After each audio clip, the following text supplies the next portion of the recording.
да одиме сега кратко со Борис Камчев. Борис Камчев е член на Институтот 2.0 за одржливо 2.0 управување, нели? И интересно е што овој институт обединува еден дел од членството на ВМРО-ДПМН. Да. Па ние сме организација која што прилично нова, потекнува од мај месец. Ние сме всушност think tank организација која се залага за европеизација и демократизација на Македонија.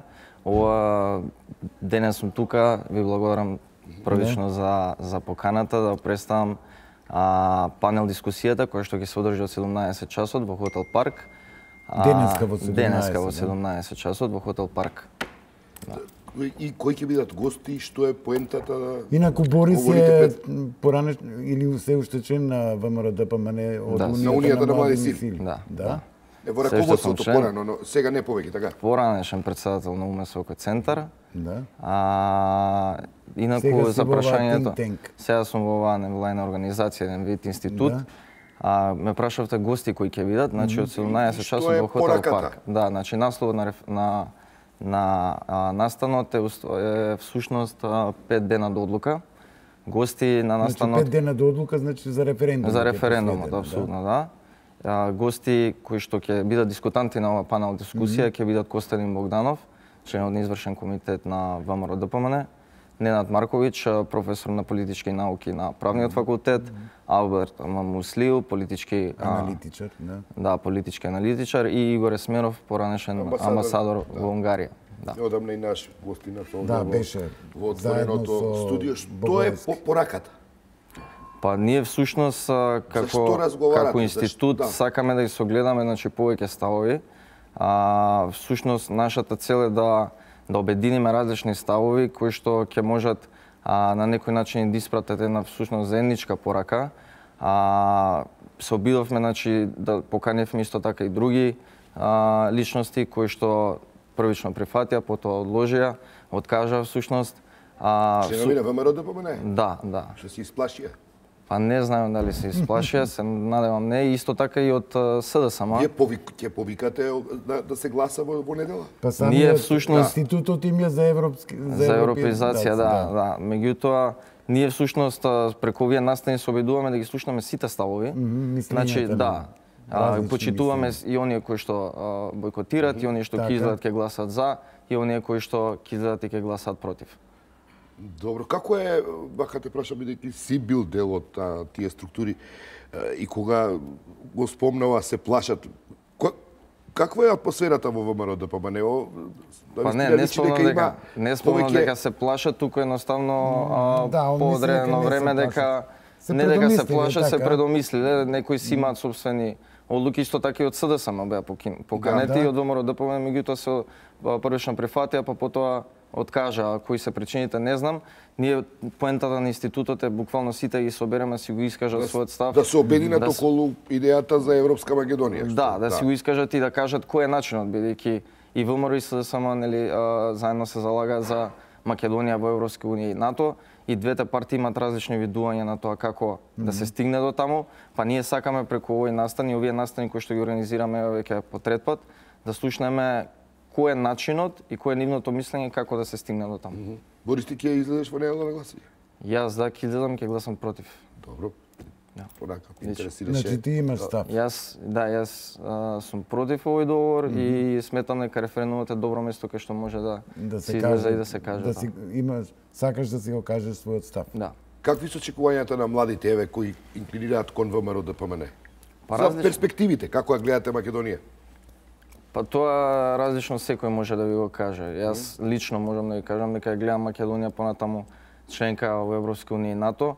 Сметам дека најмногу зависи тоа од нас самите и како ние ќе ја поставиме и водиме оваа држава на тој пат, а најмалку зависи од некои други. Дали си оптимист дека ќе дојде сепак до едно национално помирување, како што стои во насловот на партијата, од која да излезе начин потекна околу овие стратешки интереси какви што се европеизацијата, да речеме. Бидејќи во овој момент не можеме да пред референдумот нема имаме ситуација на изразена поделеност меѓу граѓаните. Етнички македонци зборувам. Па да, и сметам дека тука СДСМ многу сгреши, бидејќи од многу аспекти не успеа да го обедини народот и сите политички структури и партии, и сметам дека тоа е суштинскиот проблем на оваа држава, бидејќи македонскиот народ во овие 27 години немал национален консензус околу ништо. Така да јас се надевам дека и ние како млади луѓе ќе доведеме до тоа да се изградат и во понатамошниот период национален консензус околу најбитните прашања околу државата, и сметам дека генерално сите се генерално не сите, меѓутоа најголем дел се согласни дека тоа е единствено преку ЕУ и НАТО. Само уште едно може да го прашам, Борис. Борис, лидерот на ВМРО-ДПМН, на која што партија и ти припаѓаш, без разлика што не си функционер, рече дека секој нека си го изгради својот став, што и не е некој став. Еве, добро, ти ќе излезеш, ќе гласаш против, но на терен нивната кампања се сведува на бойкотира. Па видите, лично јас можам да ви кажам дека јас не сум запознат моментално како течат партиските работи. На терен е целата кампања на ВМРО-ДПМН за бойкотирам. Не би знал да ви одговорам точно на ова прашање и кое е моето мислење во однос на дали јас грешам или ти... Па не би знал, бидејќи не сум запознат како е работата на терен, бидејќи не сум во таа партија моментално како функционер.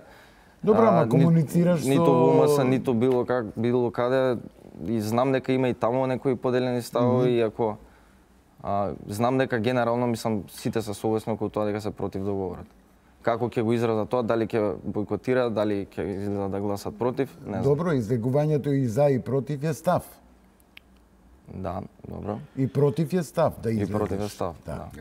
Ацо, да привршуваме со блокот, додиме на вести. Една вест која сега ја читам, поднесени се кривични пријави против поранешни директори и управители на АД Водостопанство за злоупотреба на службена должност во периодот од октомври 2017 до февруари 2018 година. Прво пријавениот, тука се наведени повеќе иницијали, како претседател на одборот на директори и вршител на функцијата главен извршен директор на АД Водостопанство, како главен извршител противно на Законот за јавните набавки, Законот за водите и Правилникот за условите, начинот и постапките за продажба на изваден наносен материјал, песок, чакал и камен од речните корита на 11 фирми во кои другите пријавени биле управители, им доделиле договори за јавна набавка со цел подобрување на режимот на водата во речните корита. Соопштение од поранешниот прв човек е поднесена кривична пријава.